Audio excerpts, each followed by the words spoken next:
The maintenance bay smelled like coffee and machine oil, and every man in it went quiet the second Megan Ford walked through the door. She didn't stop at the threshold. She walked straight to Owen Bradley, stood close enough that the room noticed, and said the thing everyone had been waiting all morning for her to deny. "I'm not going to pretend I don't remember last night." Nobody moved. A wrench clinked somewhere behind them and stopped. Owen looked at her the way a man looks at weather he can't outrun, and said nothing at all. "Before you find out what happened between them, ask yourself something. If the truth could cost you everything, would you still choose to say it out loud, in front of everyone?" 3 weeks earlier, the whole building had been getting ready for Founders Day, the one night a year when Ford Energy Tower turned its lobby into a ballroom and pretended, for a few hours, that the company wasn't about to tear itself apart. Megan had spent the entire afternoon rehearsing a speech nobody upstairs particularly wanted to hear. In 9 days, the board would vote on selling the regional grid division to Meridian Grid Partners, a deal that would put close to 200 Tulsa jobs on a truck out of state before the year was out. Her father had built that division from nothing, back when Ford Energy was 3 trucks and a rented lot off 61st Street. Her father, as it turned out, was leaning towards selling it anyway, and had told her so over coffee that morning, like it was a minor scheduling note rather than the thing she'd spent 2 years of her life defending. Thomas Ford pulled her aside before the toast started, in the service hallway behind the kitchen, where the noise from the ballroom sounded far away and tinny, muffled by 2 sets of swinging doors. "You're not wrong to fight it," he told her, straightening his cufflink instead of looking at her. "I'm just not sure you're going to win it. That's not the same as telling me not to try." "No," he said. "It isn't." He left it there. And so did she. And that was somehow worse than if he'd argued outright. She went back into the ballroom and smiled through 3 hours of congratulations for a company she was about to lose a piece of life.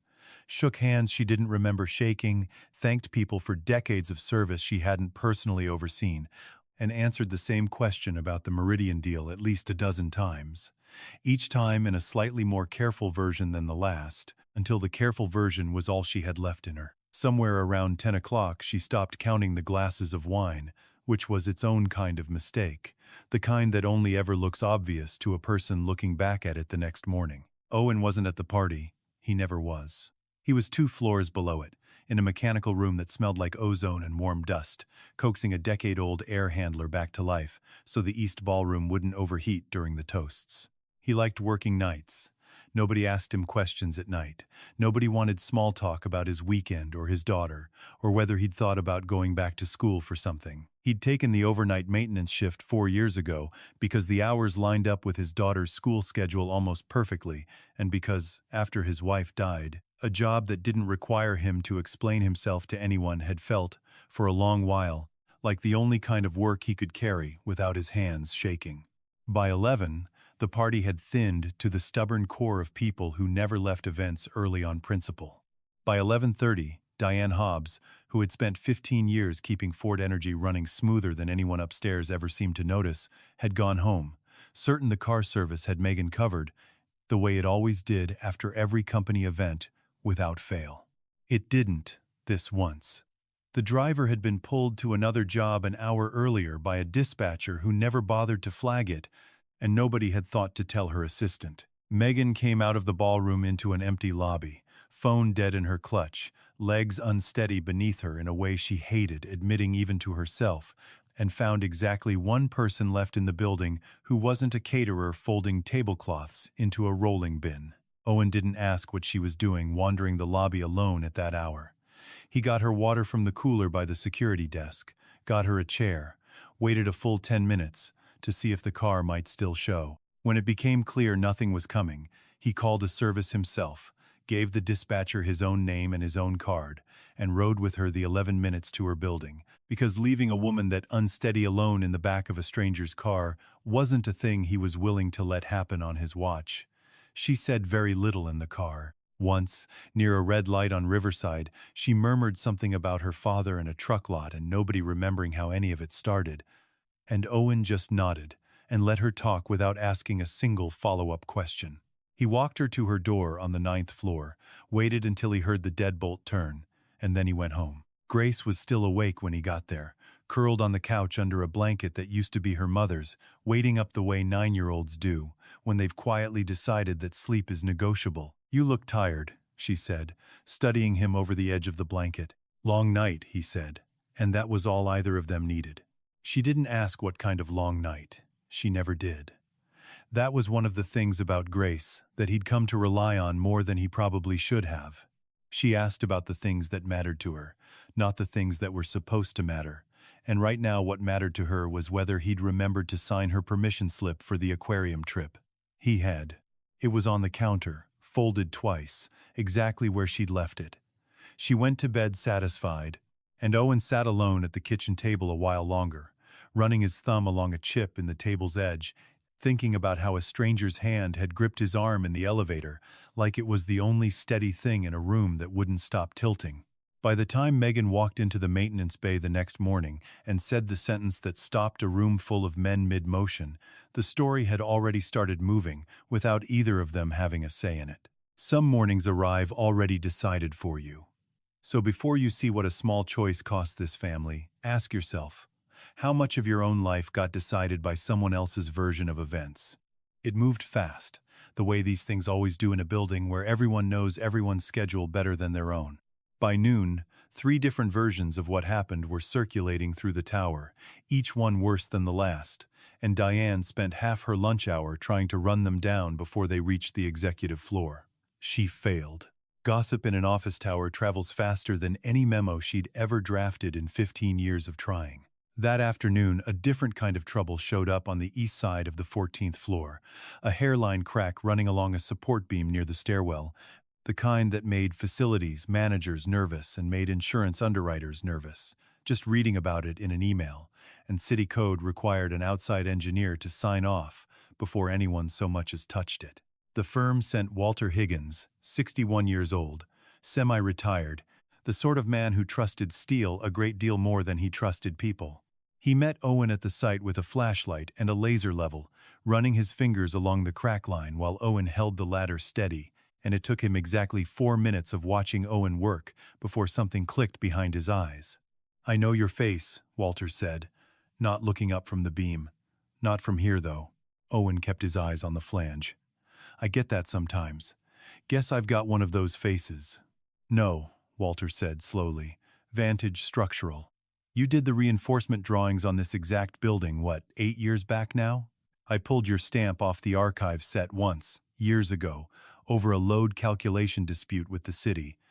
Bradley, that's your name on it, clear as anything." A junior facilities tech, restocking a supply closet 10 feet down the hall, heard every word of it and didn't pretend otherwise.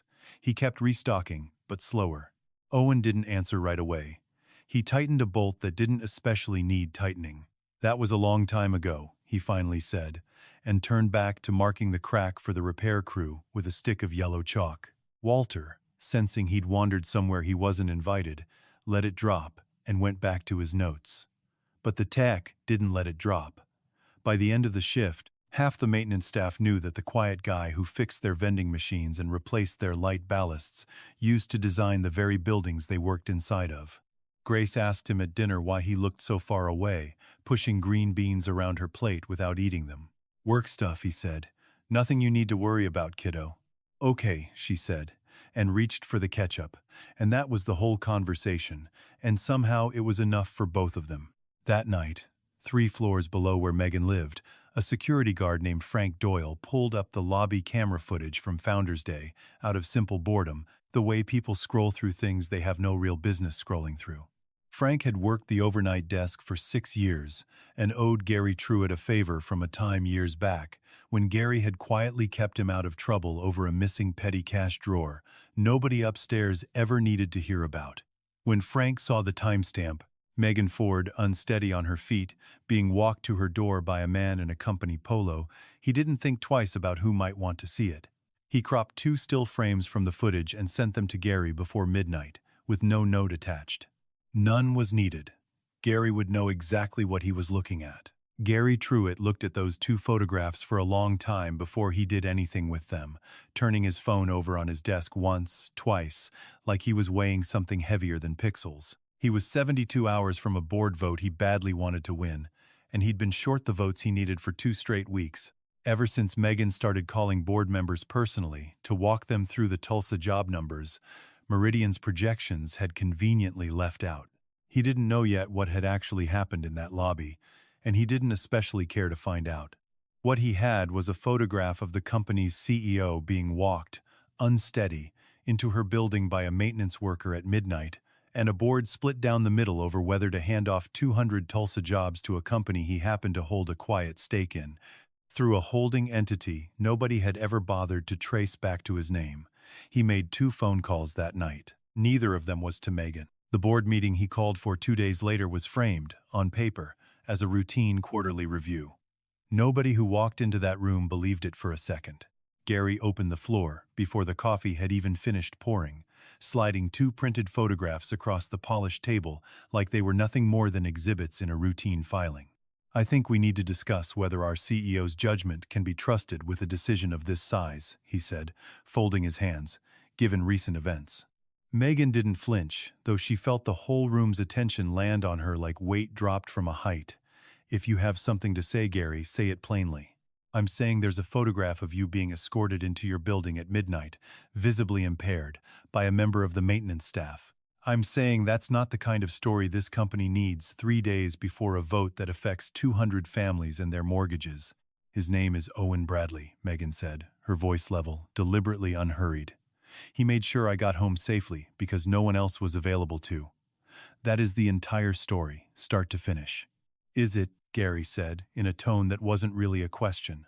She held his gaze across the table and didn't answer that part at all. There was nothing in it worth dignifying with an answer, and answering it would have meant treating the accusation as though it deserved to be argued with in the first place, rather than simply set aside for what it was. By that afternoon, Human Resources had a file open with Owen's name typed neatly at the top of it.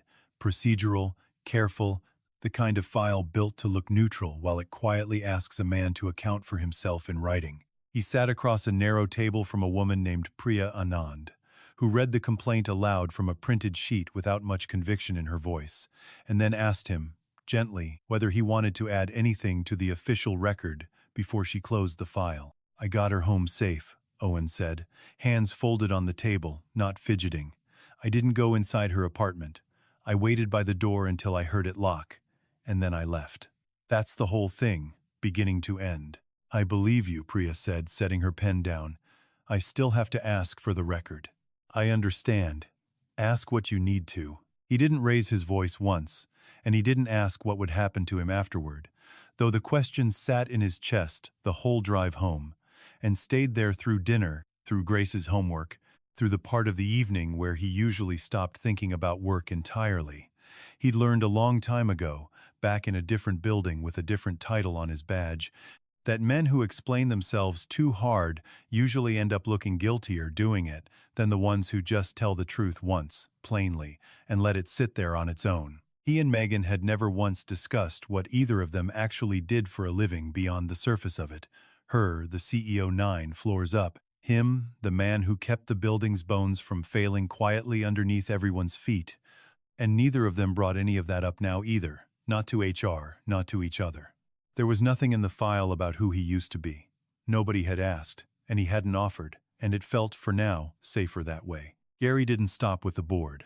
Over the following days, he began working Diane the way a man works, a lock he already suspects is weak, patient, and unhurried. He found her in the executive kitchen on a Tuesday morning, refilling a carafe of decaf nobody drank, and mentioned, almost as an aside, that her contract renewal happened to be coming up for review at the very same board meeting where the Meridian vote would finally take place. Funny how the timing works out, he said, stirring cream into a mug he didn't need to be in that kitchen to make. Diane didn't answer him. She'd worked for the Ford family for 15 years, since before Megan's mother had gotten sick, and she recognized a threat dressed up as small talk the moment she heard one. She went home that night and didn't sleep much, turning over in her mind exactly what she actually knew about where that footage Gary must have gotten had come from, and who inside that building might have handed it to him, and what she was willing to personally risk to make sure it didn't finish the job he'd started with it. Megan, meanwhile, found herself eating lunch alone at her desk more often than not that week, sharply aware of conversations in the hallway that stopped a half-second too late whenever she walked past. It wasn't loud. It was worse than loud. It was a particular kind of quiet that told her exactly how many people in her own building had already quietly decided what kind of woman she was, without ever once asking her. One afternoon, a longtime vice president named Carl Denham stopped by her office under the pretense of discussing quarterly projections, and spent most of the visit dancing around a question he never quite worked up the nerve to ask outright. Megan let him talk himself into a corner and then, without raising her voice, told him plainly that if he had a question about her personal conduct, he was welcome to put it in writing, and she'd answer it in writing, in front of the full board, if that was what he wanted. He didn't put anything in writing. He also didn't stop by her office again that week, or the week after. She started keeping her office door open more, not less, a small act of stubbornness that cost her something every time she did it, because an open door meant she could never quite tell whether the silence in the hallway was people minding their own business or people watching her through the gap. Owen noticed the light still on in her office past 8 o'clock, more nights than not that same week. He didn't say anything about it directly, because there was nothing appropriate to say, and he understood that better than most. He started leaving a fresh pot of coffee outside her door, before the night crew shut the machines down for the evening, unlabeled, unremarked upon. One evening, finding her overhead light flickering on a dying ballast that had probably needed replacing for a month, he swapped the fixture out himself without being asked, without a word to anyone, and was gone down the hallway before she came back from the restroom to find the flickering had simply stopped, like it had fixed itself. She noticed. She stood under the steady new light for a moment longer than necessary, and didn't know how to properly thank a man for something he clearly hadn't done in order to be thanked for it. That weekend, Grace talked her father into making pancakes shaped like the state of Oklahoma, a project that ended with considerably more batter on the kitchen counter than on the griddle, and for 2 straight hours neither of them thought once about the building, the open file, or the photograph still sitting in a locked drawer of Gary Truitt's desk like a weapon nobody had fired yet but everyone could feel the weight of. The following Tuesday, a water leak on the 14th floor sent Owen back up to check a valve near the same stairwell where the crack had been marked weeks earlier for repair, and he found Megan already there ahead of him, standing over the exposed steel with her arms crossed tight, studying it like it might explain something to her if she just looked hard enough and long enough. The outside repair crew had cut into the drywall to expose the beam, and what should have been a straightforward 2-day patch job had somehow turned into something bigger and more expensive. Owen crouched down beside her without a word, ran a hand along the flange, and quietly pointed out that the temporary bracing the outside crew had installed was undersized for the actual load bearing down on it, a mistake that could have gone unnoticed for months until it very much wasn't unnoticed anymore. He fixed it himself, right there in the stairwell, with tools pulled from his own cart, moving with a kind of quiet certainty that had nothing whatsoever to do with changing light bulbs or resetting breaker panels. Megan watched him work in silence for a long moment, arms still crossed. "You've done this kind of thing before," she said. "Not a question at all." "A long time ago," he said, which was the same exact thing he'd told Walter weeks earlier, and he didn't offer anything more than that. She didn't push him on it. There was something in the tired way he'd said it that told her whatever the real answer was, it wasn't hers to pull out of a man standing in a half-torn open stairwell on a Tuesday afternoon. But she filed it away carefully, the way she filed away most things she couldn't yet explain to her own satisfaction, and when their eyes met just before she turned to leave, neither of them looked away quite as fast as they might have a month earlier, before any of this had started. 2 days later, Gary called an emergency session of the full board, moving the entire timeline up by nearly a week. He wanted the confidence vote and the Meridian approval bundled together into the very same meeting, while the story was still fresh enough in people's minds to be useful to him. An old choice made in a moment of desperation, or a young mistake never properly buried. Which one usually comes back to find you first, in your experience? Diane Hobbs did not sleep the night she finally decided what she was going to do about all of it. She still had lobby camera access left over from her years managing building logistics, old credentials nobody upstairs had ever bothered to revoke, and she pulled the full, unedited footage from Founders Day, start to finish, time-stamped, and completely untouched. It showed exactly what Owen had told Human Resources, nothing more and nothing less. A man walking an unsteady woman to her door, waiting patiently for the lock to turn, and then leaving without a backward glance. She didn't send it straight to Megan. She was too afraid of exactly what it would look like later if Gary turned around and claimed the CEO's own assistant had doctored evidence to protect her boss. Instead, she carried it, on a small flash drive tucked inside her coat pocket, to Karen Ostrander, the one board member who sat firmly outside both factions, chair of the audit committee, a woman known across the company for reading every single footnote before she ever signed anything with her name on it. "I need you to look at this before Thursday," Diane told her, sitting across a small conference table with the door shut. "And I need you to understand I'm risking my own job by handing it to you instead of anyone else in this building." Karen watched the full 7 minutes twice through without saying a single word. Then she finally asked Diane one question, and only one. "Does Megan know you have this?" "No," Diane said, "and I'd very much like to keep it that way, at least until Thursday." Separately, and without knowing a single thing about Diane's flash drive, Walter Higgins filed his formal engineering report on the 14th floor beam repair that same week, and in the margin of his cover letter, almost as an afterthought scribbled in blue pen, he noted that the original reinforcement design from 8 years earlier had been executed by W. Bradley, formerly of Vantage Structural Group, and that the work remained, in his own professional opinion, some of the most conservative and well-documented load engineering he'd personally reviewed anywhere in that building's entire file. He hadn't meant it as ammunition for anyone. He'd meant it as a passing compliment to a colleague he respected. It landed on Karen Ostrander's desk that same afternoon, an hour apart from the flash drive, from two people who had never once spoken to each other in their lives. Thursday came fast. The boardroom on the top floor of Ford Energy Tower had a wide view of the whole city laid out under a flat gray sky, and every chair around the long table was full, a full hour before it strictly needed to be, which told Megan more about how this meeting had already been decided in people's minds than anything anyone bothered saying out loud beforehand.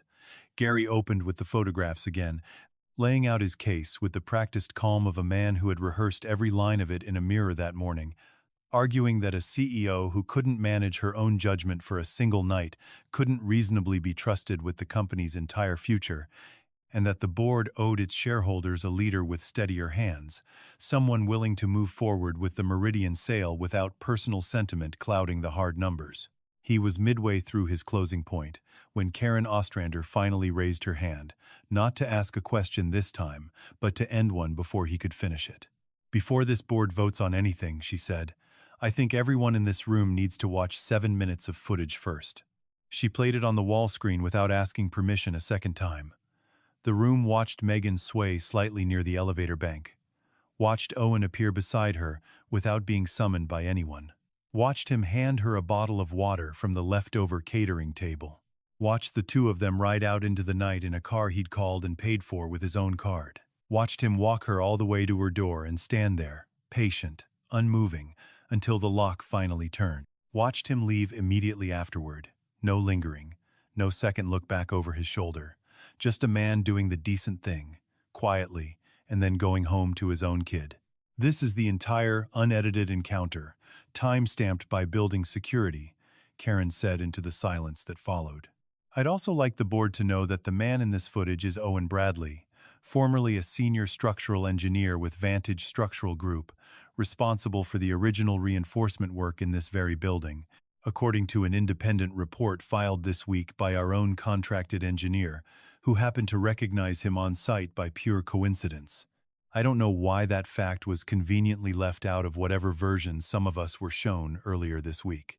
What I would like to know is how Mr. Truitt came into possession of these particular still photographs in the first place, and whether the person who provided them had any authorization at all to pull confidential security footage for personal use." The room went very still, the kind of stillness that has weight to it. Gary's face didn't move much on the surface, but something behind it clearly did. One of the older board members, A soft-spoken man named Julian Ferris, who had sat on that board for nearly 20 years and rarely said much of anything in these meetings, cleared his throat and asked, quietly but without hesitation, whether Mr. Truitt would care to explain how confidential security footage from this building had ended up as still photographs on his personal phone in the first place. Gary opened his mouth to answer, and then, visibly, thought better of whatever he'd been about to say, and said nothing at all, which told the room more than any answer could have. Frank Doyle's name came up within the hour, quietly at first and then not quietly at all, and with it, the fact that Gary Truitt held an undisclosed financial interest in a holding company tied directly to Meridian Grid Partners, a detail the board's own compliance office confirmed by the end of that same business day. What had walked into that room that morning as a character attack on Megan Ford walked back out of it as a formal conflict of interest investigation into the very man who'd launched the attack in the first place. The confidence vote never happened at all. Gary was suspended from the board pending a full formal inquiry before anyone even got around to formally calling for it. The Meridian sale was tabled indefinitely, sent back down to committee for a review that would, this time, include a hard look at exactly who on that board stood to personally gain from pushing it through. Diane got a call from Megan an hour after the meeting finally broke up, not to ask why she hadn't come forward sooner, but simply to say thank you, and to tell her plainly that the contract review Gary had dangled over her head like a threat wasn't going anywhere near his desk ever again. Diane cried a little after she hung up the phone, quietly, alone at her own desk, the particular kind of crying that only comes after holding something too tightly for far too long and finally being allowed to set it down. Karen Ostrander, for her part, never made much of what she'd done. When a junior board member thanked her the following week for handling things the way she had, she waved it off and said only that she'd read a footnote nobody else had bothered to read, and that most of the job was just that, patience and paperwork, nothing more dramatic than it sounded. It was, in its own way, exactly the kind of quiet competence the whole ordeal had almost cost the company for good. Owen heard about the meeting the way he heard about most things that happened, 9 floors above him, secondhand from a coworker who'd heard it from someone in IT, who'd heard it from somebody in accounting. He didn't go looking for Megan that afternoon. She came to him instead, found him in the mechanical room checking a compressor that honestly didn't need checking, and stood quietly in the doorway until he finally noticed her standing there. "You could have told me," she said, "about the engineering, about all of it. You never asked," he said, wiping his hands on a rag. "And it never really felt like mine to bring up before the two of us had even talked about much of anything real between us." "That's fair," she admitted, stepping fully into the room now. "I'm asking now." So he told her, plainly, without dressing any of it up for her benefit.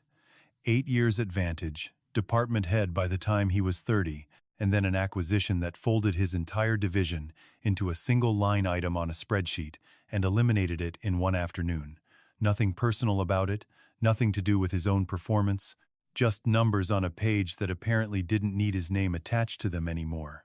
He told her about the year that followed, sending resumes out into a local engineering market that had contracted right along with half the firms that used to compete for the very same contracts, and about Carol getting sick not terribly long after that, and about how, by the time she finally passed, taking the maintenance job here at Ford Energy hadn't felt like giving something up so much as finding solid, level ground to stand on again after years of nothing but shifting sand underneath him. Megan listened without once interrupting him, and when he finally finished, she didn't offer him sympathy, which he was quietly grateful for more than she probably realized. She offered him something else instead, something that came a few days later in an email she wrote and rewrote 3 separate times before she finally worked up the nerve to send it. That same week, Grace met Megan for the very first time, in the lobby of all places, waiting patiently for her father to finish out his shift. Megan crouched down to her level without making any kind of production out of it, and Grace looked her over for a second with the frank, unhurried assessment that only a 9-year-old seems capable of managing. "You're the boss," Grace said, matter of fact. "I am," Megan agreed. "Dad said you're not mean. He doesn't usually say that about bosses. He usually just doesn't say anything at all about them." Megan laughed, genuinely surprised into it, and something tight in her chest loosened for the first time in nearly 3 weeks. The formal offer came a few days after that, in the email she'd rewritten 3 times before finally sending. She wasn't offering Owen his old title back exactly, because there was no old title left here for her to give him, but a brand new position instead, senior structural engineer, reporting directly into facilities and capital planning, work that would use every single part of what he'd spent 8 hard years learning, and had spent the last 4 quietly pretending he didn't miss. He read the email standing in the very same mechanical room where he'd first learned to appreciate the sound of machines that never once asked him a single personal question, and he thought about Grace waiting up under her mother's old blanket every single night, and about how much of the last 4 years he'd carefully built around a schedule that let him be standing at the bus stop by 3:15 sharp, every single day, without fail, no exceptions.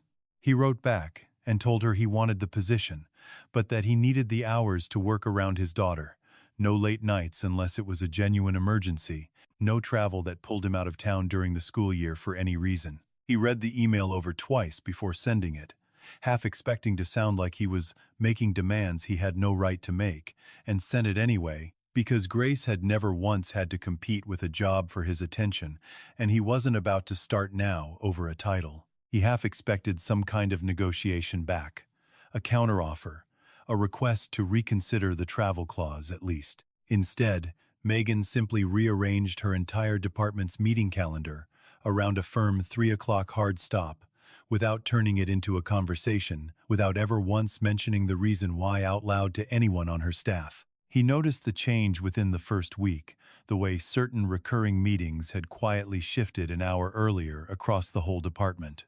He didn't say anything about it either.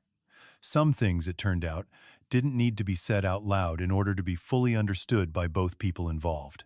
3 weeks after that, on an entirely ordinary Tuesday morning with nothing special written into it at all, Owen walked Grace to the corner where the crossing guard waved kids through toward the elementary school 2 blocks down from Ford Energy Tower.